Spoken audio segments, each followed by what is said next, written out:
don't get understand Richard Mille particularly. I thought you liked Richard Mille. Gone right off them. Why? If I had £250,000 to spend on watches, imagine the watches you could buy rather than one plastic-looking Richard Mille.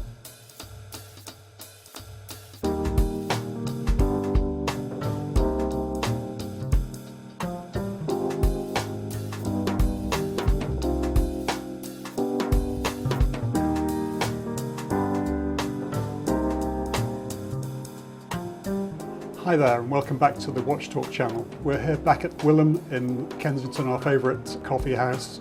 I'm back here with Patrick to discuss a new theme, and that is marine stroke nautical watches from the 50s, 60s and 70s. There are some commonalities among the 3 or 4 brands we're going to discuss today, and Patrick's going to help me to cover that. Sure.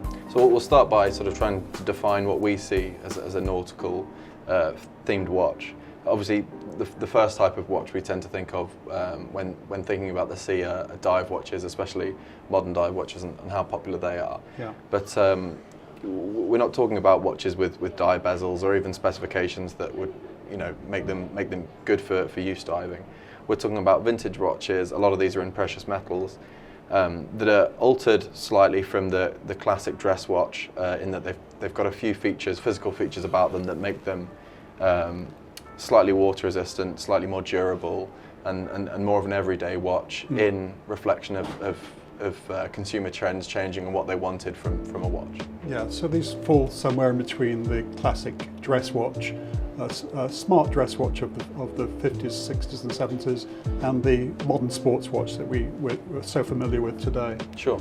So these were the first popular watch models, I guess, in that until around the 50s and 60s, with the exception of the Seamaster, which came at the end of the 40s, we're seeing the introduction to the market of branded watches with model names. The success of these watches was obviously helped by the successful marketing of them, which was based on the specification of the watches. So things like durability, water resistance, reliability, accuracy, shock resistance, anti-magnetic, all these things came together during the 50s and 60s for the first time to produce really reliable and popular watches. Yeah, absolutely, and you're right in saying I think these were some of the first watches to be the subject of some pretty serious marketing. I think it is probably clear from other arenas, the car industry, or a few other products, in that naming the products gave them a bit of a personality, as you said, reflects some of their qualities as a watch. So while we've defined sort of the area that these watches sit in, some of the physical characteristics that separate them from the finer dress watches of the period are the chunkier lugs, chunkier, more sort of tactile crowns.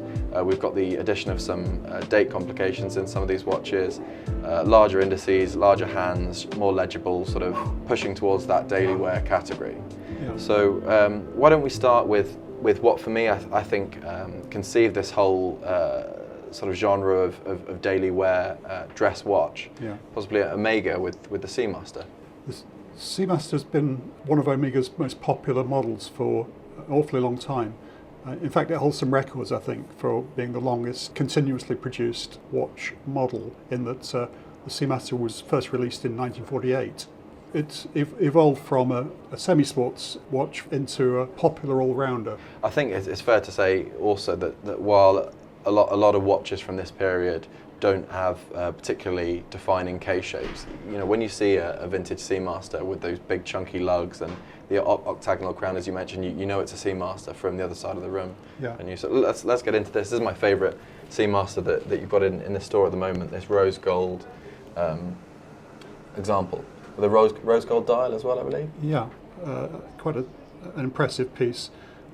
Pink gold Seamasters are rare anyway, but yeah, we love this with the paper aeroplane style hour indices, as you call them. Sure.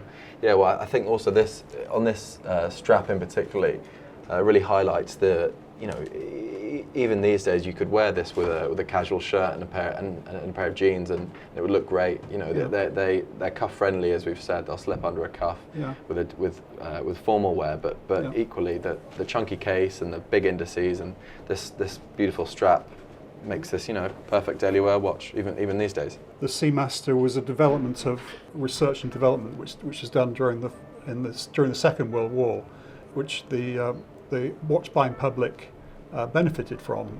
Sure, and while we're on the Seamaster, we've got a fantastic steel example here as well with a super special dial. I was very surprised when you told me about how this dial came about. This watch dial would have been originally a silver white colour, but it's gone a kind of golden yellow, and it's simply a result of being worn by a smoker. So, here we see the evidence of it on a dial, but telling a story that of a period we don't recognise today. Really. Well, I'd say all of the charm of the age, but none of the health implications there on the dial, and quite fitting on a tobacco brown leather strap, I'd say as well. Another watch that would work brilliantly with casual clothes. And while I've got the watch turned round, we see a relief here. As the story goes, Jean-Pierre Ball, the chap that designed the original constellation relief with the stars in the observatory, on a trip to Venice, he noticed the hippocampi, plural of hippocampus, I believe, on the bow or stern, it's the front of a boat, of the boats in Venice, and the gondolas, sure, and used that as inspiration for the case back on the Seamaster, which is still on there. Not a lot of people know that. No, sure. Well, we didn't either, did we? So I'm glad. And it's gone on. I guess it was a good reflection of signifying its water-resistant capabilities, and it's a big characteristic. You know, I think even modern Seamasters have the relief on the back. So yeah, that's very cool. It's something we see on a lot of these nautically themed watches, of which we've got a number here. Yeah. So, for example, the Longines flagship there, which you picked up, it has the Caravelle. The Caravelle, sure. Thank you. Yeah, another one. Yeah, well, yeah, as we said, that's a nice transition onto definitely a more affordable brand in the current climate, Longines, but equally rich heritage, I'd say. Following on from the Seamaster, Longines obviously noticed that Omega were having some success with it, and launched a similar watch, another automatic, waterproof, shock-resistant watch. Another one which is awfully popular. And I think this is the key thing, really, that these brands realised that if they gave a popular watch a name and marketed it well, with a theme, it would be successful. They're one of our most popular watches, the Seamaster, the flagship, the Longines Admiral. And I guess from a collector's perspective, as lovely as it has to have a collection of, I don't know, half a dozen fine dress watches, there's not so much cool, it depends on people's personal style, but I feel like you'd get more wear out of an everyday watch like one of these, and you know, maybe collecting 2 or 3 in different metals might be a really nice way to start a collection. So if you wanted to collect a number of popular models, which will always be seen as iconic of their day, then nautically themed watches, I think, are one that ought to be considered. Yeah, absolutely. And while the vintage, dive watch and sports chronograph market's gone pretty crazy in the last decade in terms of price, a lot of these sports vintage watches are still fairly affordable in comparison. They haven't got astronomic yet. Yeah. So you'd be hard pushed to pay any more than 3,500–4,000 for a gold Seamaster, even quite a special one. We're seeing the Longines flagship, which is a popular watch, often for less than 3,000, 2,500 to 3,000.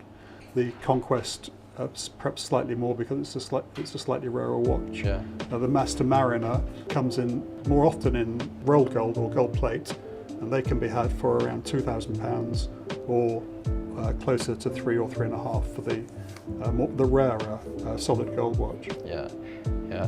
This Chelsea is fantastic. I hadn't seen a Master Mariner before we started researching this video, but I love the way you can see A lot of the design aspects, I guess, because this was before they'd come out with their proper dive watches and their sports-related watches. You can see how they've brought the sword hands through, the small seconds, you know, the cross arrow on the small seconds, and the bezel as well. You know, we don't see big fat bezels like this on fine dress watches from JLC generally. So it's just, you know, it's such a standout watch and something you'd look across the room at, wouldn't you? I see them as perhaps the most creative vintage watch brand, really. There's a broad spread of watches that are available from the 50s, 60s and 70s. And the Master Mariner isn't commonly known, more predominantly marketed in the US than the UK, and the most of the watches we see are 14 carat if they're in solid gold. Going back to Longines, we've got the Flagship, Conquest and the Admiral, all of which we have examples here and on the website currently. Also worth mentioning, I feel, that this is very much at the peak of Longines movement production. You know, obviously today we see a lot of ETA powered stuff, and you know they're more high street watches. But you know, Longines was up there in movement production when these watches were being made. So I think probably one of the most controversial things we've mentioned in this video would be that Omega started this super important trend with the Seamaster. But I guess a lot of people, the one watch that predates the Seamaster would be the Oyster Perpetual from Rolex. Obviously a nautical, maritime based name. Where do you see the Oyster Perpetual in this genre of watches? I guess even Omega had identified the Oyster connection with the sea and the waterproof cases as something which Rolex had capitalised on, had stolen a march on. And so it was an obvious marketable feature of a watch to promote. Rolex were there first with their Oyster case, even as early as 1926 with their first Oyster case watch, and then 1932 with their first Oyster Perpetual. This maritime connection is a strong one, I think, with watches even from the early days and all the way through until today. And as we say, the Seamaster is still in production today, still a strong model for Omega, and has been a cornerstone of their collection for 60, 70 years now. Yeah, sure. So I hope we've managed to hit home on just how important these watches are in the history of sports watches and the history of watches in general. But just to sort of round out the video, do you want to maybe, Alan, take us through where we are with these watches on price? There's a watch here for all budgets, all pockets. For example, the Seamaster with the amazing dial, we're looking at around £2,000 for this watch. And super reliable everyday watch, which you could live with for the rest of your life. And it's an interesting and unique watch, which you're not going to see on the wrist of 10 other people that you might bump into on the street. We've got another similar example here, which is a gold-plated Seamaster 600 with a steel back, £2,000. So the Longines Flagship, again, I think this is a 9-carat watch, and again probably just over £3,000. Excellent value and such history from such a fine brand. A mid-priced Seamaster here from the 50s, yes, an early one without the Seamaster relief on the back. So prior to around 1958, the watches didn't carry the Seamaster relief. Absolutely correct watch. With a nice chunky case, 3,500 or so, and a wonderful piece of history. The Longines, this is the Admiral, slightly more expensive because these are rare watches, probably 3,700, something like that, 3,750. The pink gold Seamaster, very rare watch with a 18 carat pink gold case and solid pink gold dial, 4,500, one of the best Seamasters you can buy. And then of course we go to the Oyster Perpetual. I've got one on my wrist here from the 50s. It's always been a mainstay of the vintage gold watch collection. We have one here in pink gold, circa 6,000, because these are super rare. But when we compare them with the money that people are spending on steel sports Rolexes these days, they're a fraction of the price, and I think they present much better value. Absolutely. Excellent. Well, thanks so much again for joining us, Alan. It's been really insightful to learn about this important genre of watches. I think we should drop a quick word in for Gwilym Coffee House here in Kensington. We've had a fantastic lunch and we'd recommend any of our viewers to drop by and have a bite to eat when you're next in Kensington. It's very handy for our office, and these people have become great friends of ours, so we recommend them highly. That's it. Great. Well, again, thanks so much, Alan, for joining us, and we'll see you next time. Cheers. Goodbye.